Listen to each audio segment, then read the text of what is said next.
That's what we say. Nobody was listening to him, though.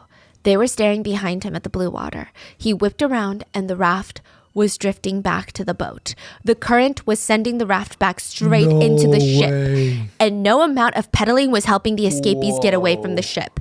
And any humanity left in some of these people broke that moment. They became full-on animals. There's a very famous quote by Friedrich Nietzsche. If you gaze long into the abyss also gazes into you. And maybe these men had been gazing too long into the abyss of the ocean, because now they were animals. It had only been 8 months. When that raft floated back, all of them grabbed knives, squid knives, anything they could, and their spit was spewing out of their mouths. They were screaming, their eyes were crazed, they grabbed all the weapons, veins were popping out of their necks, and they started chucking weapons at the raft.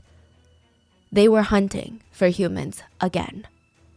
Many of the ones on the raft, the 3 of them were stabbed. Knives were getting thrown and embedded into their arms, sides, thighs, the raft. Blood was seeping out of the raft and making the water around them red. One of the men, Song, he jumped into the water and started swimming towards the ladder of the ship, begging Lou to spare his life.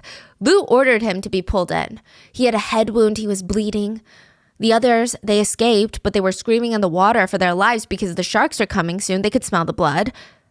Lou squats down next to Song on the deck, and he grabs a paper towel and puts it to his head.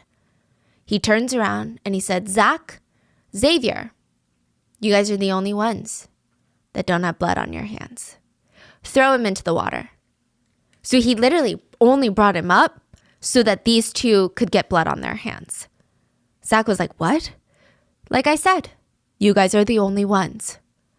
Xavier was so scared he grabbed the nearby squid knife and he braced himself and started speed walking towards Song, but Lou stopped him and said, too much of a mess. Just tie him up and throw him into the water.